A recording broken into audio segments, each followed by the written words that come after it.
Hello everyone, welcome back to your YouTube channel Padhai Miniya. और आज हम आपके साथ डिस्कस करेंगे लॉ ऑफ डिमांड।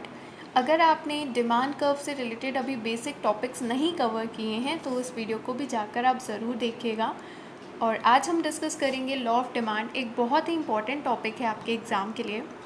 चलिए स्टार्ट करते हैं। लॉ ऑफ डिमांड के according inverse relationship between price and quantity demand keeping other factors constant. तो लॉ ऑफ डिमांड के अकॉर्डिंग जो प्राइस होता है और क्वांटिटी डिमांडेड होता है, इसके बीच का रिलेशनशिप कैसा होता है? तो इसके बीच का रिलेशनशिप होता है इनवर्स रिलेशनशिप। इनवर्स रिलेशनशिप का मतलब है कि अगर एक बढ़ रहा है, एक इंक्रीज़ हो रहा है, तो दूसरा क्या होगा? डिक्रीज़ होगा। इसका मतलब क्या है कि प्राइस बढ़ने पर अगर आपका पी बढ़ा, प्राइस बढ़ा, तो आपकी जो क्वांटिटी डिमांड होगी वो क्या हो जाएगी? डिक्रीज़ हो जाएगी। तो ये कैसा रिलेशनशिप होता है? ये इनवर्स रिलेशनशिप होता है। मतलब अगर एक इंक्रीज़ हो रहा है तो दूसरा क्या हो रहा है? डिक्रीज़ हो रहा है। और अगर मान लीजिए कि प्राइस डिक्रीज़ हो जाए, प्राइस कम हो गया, तो क्वांटिटी की डिमांड क्या हो जाएगी? बढ़ जाएगी। तो ये कैसा रिलेशनशिप होता है? ये इनवर्स रिलेशनशिप होता है।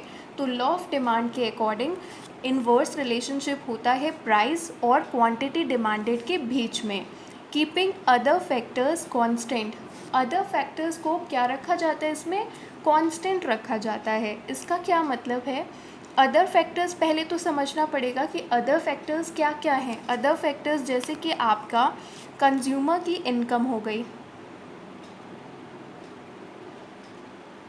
कंज्यूमर इनकम, और सब्स्टिट्यूट गुड्स हो गए। सब्स्टिट्यूट गुड्स के जो प्राइस हैं वो हो गए। कॉम्प्लीमेंट्री गुड्स के प्राइस हो गए।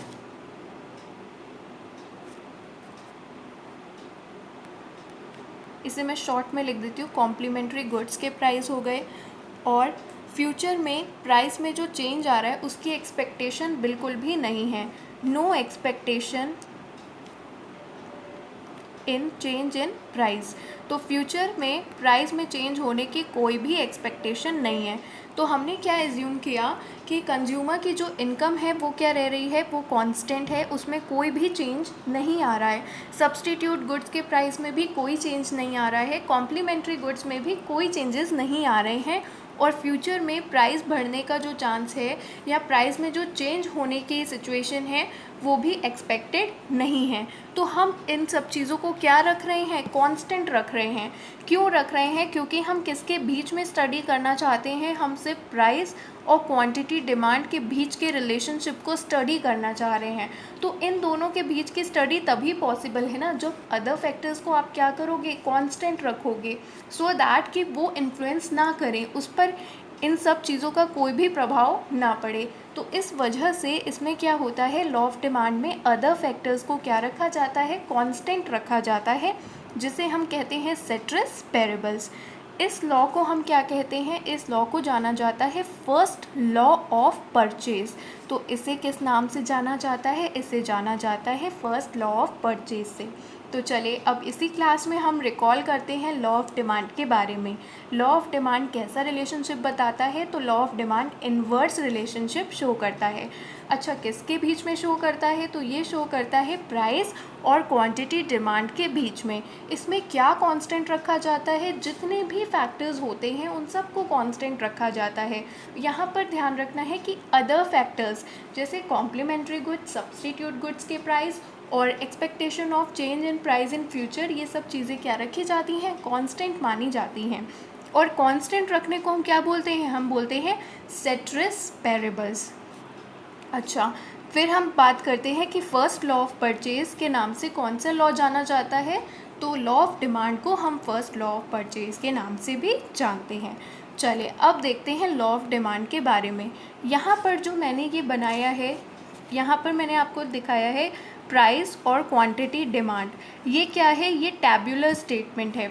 तो जब मैंने ऐसे शो किया ना टेबल के फॉर्म में, इसे क्या बोलते हैं? इसे बोलते हैं डिमांड स्केड्यूल। इसे क्या बोलते हैं? Demand schedule. इसमें आप देख सकते हैं कि जैसे ही प्राइस बढ़ रहा है, जैसे प्राइस 5 रुपये था तो क्वांटिटी डिमांड कितना था? 1 था। फिर प्राइस कम हुआ तो क्वांटिटी डिमांड क्या होने लगा, बढ़ने लगा। जैसे जैसे आपका जो प्राइस है वो कम होता जा रहा है, आपकी जो क्वांटिटी डिमांड है वो क्या होने लग रही है, वो बढ़ना शुरू हो रही है। तो जैसे जैसे जब प्राइस 5 रुपये था तो क्वांटिटी डिमांड 1 थी, फिर 4 हुआ तो क्वांटिटी डिमांड बढ़ गई, फिर 3 पर बढ़ गया। तो जैसे जैसे आपका प्राइस कम होता जा रहा है, क्वांटिटी डिमांड क्या हो रही है, बढ़ रही है। जब हम इस डिमांड स्केड्यूल को किस में रिप्रेजेंट करेंगे, ग्राफ के फॉर्म में रिप्रेजेंट करेंगे, तो इसे बोलेंगे डिमांड कर्व। इसमें हम यहाँ पर ये जो एक्स एक्सिस है उसमें हम क्या शो करते हैं, क्वांटिटी डिमांडेड। यहाँ पर जो आपने टेबल में लिखी थी क्वांटिटी, उसे हमने यहाँ पर रिप्रेजेंट किया है 1 2 3 4 5, और यहाँ पर रिप्रेजेंट है 1 2 3 4 5, यहाँ पर प्राइस रुपीज़ में। अब जब 5 रुपीज़ था प्राइस तो क्वांटिटी डिमांडेड कितना था, 1 था क्वांटिटी। फिर इसके बाद जब आपका प्राइस 4 रुपीज़ हो गया तो क्वांटिटी डिमांड कितना हो गया, क्वांटिटी डिमांड हो गया 2। फिर आपका जब प्राइस कम हुआ, प्राइस में डिक्रीज़ हुआ, एक बार फिर से समझते हैं। देखिए सबसे पहले प्राइस था 5 तो आपका डिमांड कितना था, 1 था। फिर आपका प्राइस क्या हुआ, कम हुआ, 4 हो गया, तो आपका क्वांटिटी डिमांड क्या हो जाएगा, बढ़ जाएगा, क्योंकि प्राइस कम होने पर डिमांड क्या होती है, बढ़ती है। फिर आपका प्राइस कम हुआ तो क्वांटिटी डिमांड बढ़ गई, फिर 2 हुआ तो डिमांड कितनी बढ़ गई, 4 तक। फिर जब प्राइस 1 पे पहुंचा तो आपका क्वांटिटी डिमांड क्या हो गया, 5 तक पहुंच गया। अब आपने देखा कि जैसे ही आप इन डॉट्स को ज्वाइन करोगे तो आपको क्या मिलेगा, एक डिमांड कर्व मिलेगा। ठीक है, तो इसे क्या बोलते हैं, ये क्या है, ये आपका जो है वो क्या है, डिमांड कर्व। और ये डिमांड कर्व कैसे जा रहा है, डिमांड कर्व को मान लीजिए डी। ठीक है, इसे हम क्या मान लेंगे, डी और डी। तो डी जो है डिमांड कर्व, ये आपका क्या हो रहा है, स्लोप कर रहा है नीचे की तरफ, डाउनवर्ड जा रहा है। डाउनवर्ड क्यों जा रहा है, क्योंकि इन्वर्स रिलेशनशिप है क्वांटिटी और प्राइस के बीच में, जिसकी वजह से ये क्या जा रहा है, ये डाउनवर्ड जा रहा है, ना कि अपवर्ड। मतलब ये ऐसे नहीं जा रहा, बल्कि ये कैसे जा रहा है, ये जा रहा है ऐसे। क्यों, क्योंकि इन्वर्स रिलेशनशिप है प्राइस और क्वांटिटी डिमांड के बीच में। चलिए अब पढ़ते हैं कुछ quantity demand law of demand के बारे में मेन पॉइंट्स। तो लॉ ऑफ डिमांड क्या शो करता है, इन्वर्स रिलेशनशिप शो करता है प्राइस और क्वांटिटी डिमांड के बीच में। ये केवल क्वालिटेटिव स्टेटमेंट देता है, क्वांटिटेटिव नहीं देता है। क्यों नहीं देता है, क्योंकि इसमें आपको सिर्फ डायरेक्शन के बारे में पता चलता है, आपको ये नहीं पता चलता है कि प्राइस में चेंज आने की वजह से कितना क्वांटिटी डिमांड में चेंज आया। आपको यहाँ पर हाउ मच का आंसर नहीं मिल पाता है। हाउ मच का मतलब होता है कि कितना चेंज आ रहा है क्वांटिटी डिमांड में, एक क्वांटिटेटिव वैल्यू नहीं मिल पाती है, जिसकी वजह से ये क्या है, ये केवल एक क्वालिटेटिव स्टेटमेंट ही है। इट इज़ वन साइडेड, ये केवल क्या है, ये एक साइड है, मतलब वन साइडेड है। वन साइडेड का मतलब है कि ये हमें केवल ये बताता है कि अगर प्राइस में चेंज आ रहा है तो क्वांटिटी डिमांड में क्या चेंज आएगा, लेकिन ये हमें ये नहीं बताएगा कि क्वांटिटी डिमांड की वजह से प्राइस में क्या चेंज आ रहा है। हम क्या पढ़ रहे थे, हमने ये देखा कि जैसे प्राइस 5 से 4 रुपये हो गया, हमारी क्वांटिटी डिमांड बढ़ गई, लेकिन हमने ये नहीं पढ़ा कि क्वांटिटी डिमांड 1 से 2 पहुँचने पर प्राइस में क्या चेंज आया। क्यों नहीं पढ़ते हैं, क्योंकि लॉ ऑफ डिमांड क्या होता है, law of demand one sided होता है। ठीक है, नेक्स्ट पॉइंट देखते हैं, नो प्रोपोर्शनल रिलेशनशिप। तो प्रोपोर्शन रिलेशनशिप नहीं होता है। इसका मतलब क्या है कि अगर 10% प्राइस बढ़ा है तो क्वांटिटी डिमांड किसी भी प्रोपोर्शन से हो सकता है। तो कोई प्रोपोर्शनल रिलेशनशिप नहीं पता लगता है लॉ ऑफ डिमांड की मदद से।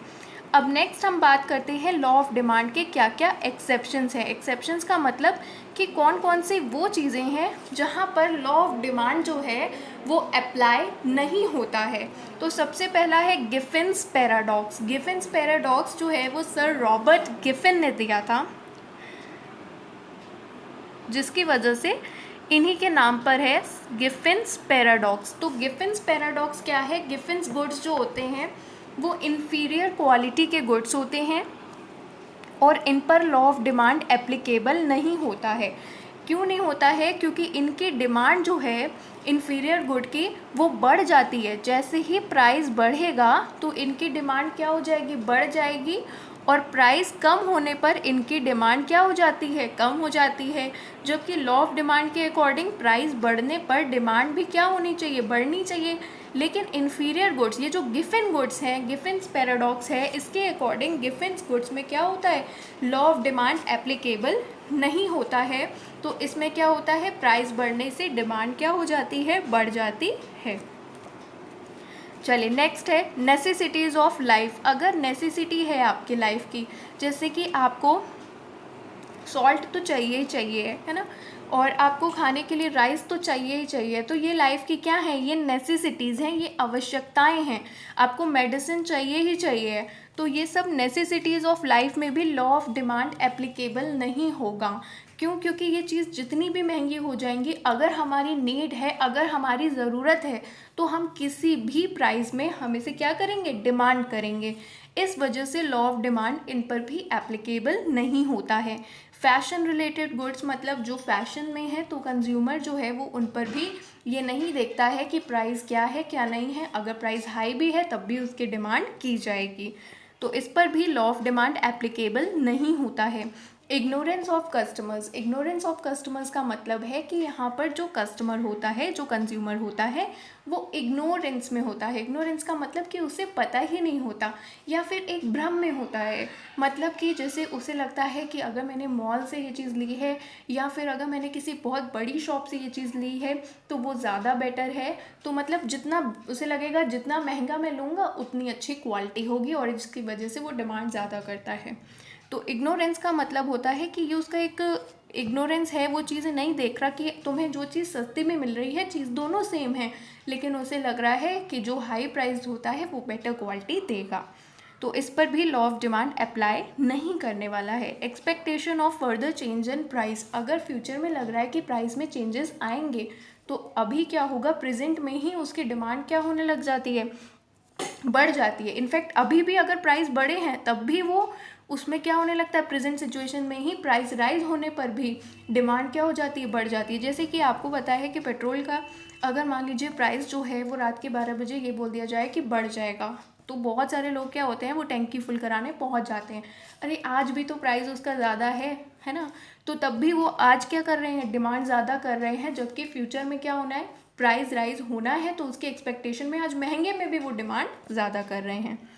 स्टेटस सिंबल गुड्स, इसे हम क्या बोलते हैं? इसे गुड्स ऑफ ऑस्टेंटेशन भी बोलते हैं। मतलब कि ऐसे गुड्स जो सिर्फ सिंबल के लिए हैं, स्टेटस सिंबल के लिए। तो ऐसे गुड्स जो होंगे ना, वो जितने महंगे होंगे वो कस्टमर उतनी डिमांड करेगा, क्योंकि ये स्टेटस को रिप्रेजेंट करने का काम करते हैं। तो इन पर भी लॉ ऑफ डिमांड जो है वो एप्लीकेबल नहीं होता है।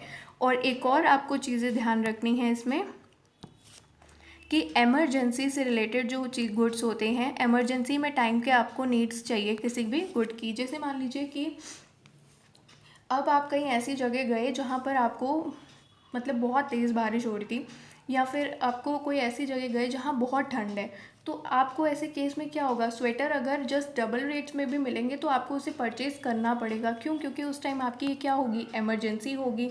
जैसे कि कहीं आप गए, जैसे मेरे साथ ही यही केस हुआ था कि जब मैं वैष्णो देवी गई थी, तो वहाँ पर बहुत तेज़ बारिश होना शुरू हो गई, जिसकी वजह से क्या हुआ कि मतलब वहाँ पे जो बारिश हो रही थी ना, तो वो हवाएं बहुत ठंडी थी। और उस टाइम क्या हुआ था, जो रेन कोट के प्राइजेज़ है ना, वो बहुत जस्ट डबल ही बेच रहे थे। जैसे जहाँ पर स्टे था हमारा होटल में, वहाँ पर तो इतना नहीं था, लेकिन प्राइस जैसे ही वहाँ पर देखा चढ़ाई के टाइम पे, तो वहाँ पे प्राइस क्या हो गया? जस्ट डबल कर दिया गया। तो उस टाइम हमें ख़रीदना ही पड़ा, चाहे वो जितने में भी मिला। क्यों? क्योंकि ये एमरजेंसी रिलेटेड एमरजेंसी हो गई थी, जिसकी वजह से हमने हाई प्राइस में भी क्या किया? उसको डिमांड किया। तो एमरजेंसी जो रिलेटेड गुड्स होते हैं, मतलब एमरजेंसी के टाइम पर आपका लॉ ऑफ डिमांड जो है वो एप्लीकेबल नहीं होता। अब बात करते हैं कि डिमांड कर्व स्लोप डाउनवर्ड क्यों होता है। डिमांड कर्व जो है वो डाउनवर्ड ही क्यों जाता है? तो पहला रीज़न दिया है law of diminishing marginal utility. तो law of diminishing marginal utility के अकॉर्डिंग क्या होता है कि अगर जैसे पहले मैंने एक आइसक्रीम खाई, फर्स्ट आइसक्रीम खाई, तो मुझे उसमें जो यूटिलिटी मिल रही है वो बहुत ज़्यादा मिल रही है, लेकिन जैसे ही मैंने दूसरी आइसक्रीम ली तो मेरी उसमें क्या हो गई, यूटिलिटी कम हो गई। तो इसका मतलब है कि जैसे ही आप और ज़्यादा यूनिट्स कंज्यूम करोगे ना, तो इस यहाँ तो मेरी यूटिलिटी बहुत थी, लेकिन जैसे ही मैंने एक और ली तो मेरी यूटिलिटी क्या हो जाएगी, कम हो जाएगी। तो इसमें क्या होता है, the utility derive from each successive unit goes on decrease. जैसे ही मैं एक और यूनिट लूँगी मेरी यूटिलिटी कम होती जाएगी, तो फिर मैं उतना प्राइस थोड़े ना पे करूँगी, क्योंकि यूटिलिटी जब मुझे ज़्यादा मिलेगी तभी तो मैं ज़्यादा देने को रेडी होंगी ना। यहाँ पर तो मेरा सेटिस्फेक्शन, मेरी यूटिलिटी क्या हो गई है, कम हो गई है, जिसकी वजह से मैं डिमांड करना क्या कम कर दूंगी, कम कर दूंगी, क्योंकि अब मेरी यूटिलिटी क्या हो रही है, कम हो रही है। तो कंज्यूमर कभी भी रेडी नहीं होगा एडिशनल यूनिट के लिए। जब प्राइस कम होगा तब डिमांड बढ़ा ली जाएगी। तो फिर इसका मतलब क्या है, law of diminishing marginal utility का मतलब है कि जो एडिशनल यूटिलिटी मिलती है ना, हमने एक एडिशनल यूनिट कंज्यूम करी, उससे जो भी हमें यूटिलिटी मिलेगी वो क्या होती जाती है, वो कम होती जाती है। और किसी भी कॉमोडिटी का डिमांड जो है वो डिपेंड करता है कि कितनी यूटिलिटी मिल रही है। अगर मेरी यूटिलिटी ही कम हो गई है तो मैं क्या कर दूंगी, डिमांड करना कम कर दूंगी। और चाहे अब मैं उसे कब डिमांड करूंगी, जब उसका प्राइस क्या होगा, कम हो जाएगा। तो इस वजह से जो डिमांड कर्व है वो डाउनवर्ड स्लोप करता है। सब्स्टिट्यूशन इफेक्ट का मतलब कि सपोज टी और कॉफ़ी है, और कॉफ़ी का प्राइस क्या हो जाता है, कम हो जाता है। तो कॉफ़ी का प्राइस कम हो जाने की वजह से जो डिमांड है वो क्या हो जाएगी, बढ़ जाएगी कॉफ़ी की। क्यों बढ़ जाएगी, क्योंकि जब देखिए सब्स्टिट्यूशन इफेक्ट का मतलब होता है कि जब आपकी कॉमोडिटी का प्राइस फॉल हो जाएगा तो वो बहुत सस्ती हो गई है, जिसकी वजह से क्या हो जाएगा, इसकी डिमांड बढ़ जाएगी। तो ये भी रीज़न है कि प्राइस कम होने की वजह से क्या होता है, डिमांड बढ़ती है। इनकम इफेक्ट का मतलब जब परचेजिंग पावर में इफ़ेक्ट आ जाए।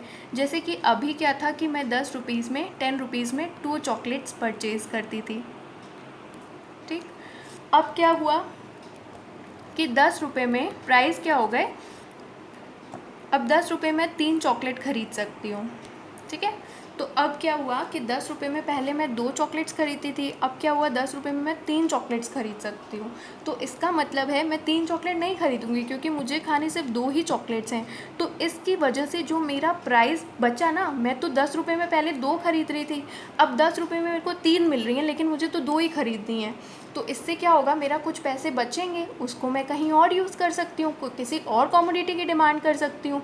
तो इस वजह से प्राइस कम होने से क्या होगा, डिमांड और ज़्यादा बढ़ेगी। या फिर मैं ये सोचूं कि मैं 3 ही ले लेती हूँ, है ना, चॉकलेट है तो हो सकता है मैं अपने भाई के लिए भी ले लूँ। तो इससे क्या होगा कि डिमांड, प्राइस कम हुआ तो डिमांड बढ़ा दी मैंने। तो इनकम इफेक्ट का भी फ़र्क पड़ता है। नेक्स्ट है एडिशनल कस्टमर्स। एडिशनल कस्टमर्स का मतलब कि जब आपका प्राइस था, सपोज़ एक पिज़्ज़ा था और उसका प्राइस था 200, ठीक है। अब एक और आउटलेट खुल गया और उसने जो है वो पिज़्ज़ा देना शुरू कर दिया 120 रुपीज़ में। अभी तक ऐसे लोग जो सोसाइटी में रह रहे थे या लोकेलिटी में थे, वो 200 रुपये का पिज़्ज़ा अफोर्ड नहीं कर पा रहे होंगे, कुछ लोग ऐसे भी होंगे। अब जब एक आउटलेट खुल गया, वहाँ पर 120 का मिल रहा है, तो ऐसे बहुत से लोग होंगे जो अब क्या कर पा रहे होंगे, उसे अफोर्ड कर पा रहे होंगे। तो जिसकी वजह से क्या होगा, प्राइस यहाँ पर क्या है, प्राइस यहाँ पर कम है, तो डिमांड क्या हो रही है, ज़्यादा हो रही है। क्यों, क्योंकि और कस्टमर जुड़ गए हैं जो अभी तक उसे अफोर्ड नहीं कर पा रहे थे, ठीक है। नेक्स्ट है डिफरेंट यूजेस। कुछ ऐसी कॉमोडिटीज़ होती हैं जिनके अलग अलग यूज़ होते हैं, जैसे कि इलेक्ट्रिसिटी हो गया। इलेक्ट्रिसिटी का यूज़ आप बहुत अलग अलग जगह में कर सकते हैं, जैसे मिल्क हो गया, ठीक है। अभी क्या था कि मान लीजिए कि प्राइस जो है वो मिल्क का बहुत ज़्यादा है, तो मैं उसको सिर्फ मेन यूज़ के लिए ही यूज़ करूँगी, जैसे घर में चाय बनानी है या दूध पीना है, तो इस वजह से ही मैं मेन पर्पस में ही इसका यूज़ करूँगी। अब हुआ क्या, मिल्क का प्राइस कम हो गया, तो जैसे ही मिल्क का प्राइस कम हो गया तो अब मैं इसका यूज़ अदर जगह पे भी करना शुरू कर दूँगी। जैसे स्वीट्स बनानी है या दही जमाना है, तो अलग अलग चीज़ों में हम इसका यूटिलाइजेशन शुरू कर देंगे। तो डिफरेंट यूजेस का क्या मतलब है यहाँ पर कि जब कॉमोडिटी का प्राइस कम हो जाएगा तो हम उसे अलग अलग यूजेस में डाल लेंगे। जैसे मिल्क है तो उसके लिए मैं कर्ड में भी यूज़ कर लूँगी, कर्ड बनाने में, और चीज़ के लिए भी यूज़ कर लूँगी, बटर के लिए भी यूज़ कर लूँगी, स्वीट्स के लिए भी यूज़ कर लूँगी, टी के लिए भी यूज़ कर लूँगी। तो अलग अलग यूजेस में हम उसे डाल सकते हैं जब हमारा प्राइस क्या होगा, कम होगा, और उसकी वजह से क्या हो रहा है, डिमांड बढ़ रही है। तो डिमांड कर्व जो है वो डाउनवर्ड होता है। ये सब रीजंस हैं। तो आज की वीडियो यहीं पर ख़त्म होती है, और अगर आपको वीडियो पसंद आई हो तो प्लीज़ लाइक करिएगा, and thank you for watching the video.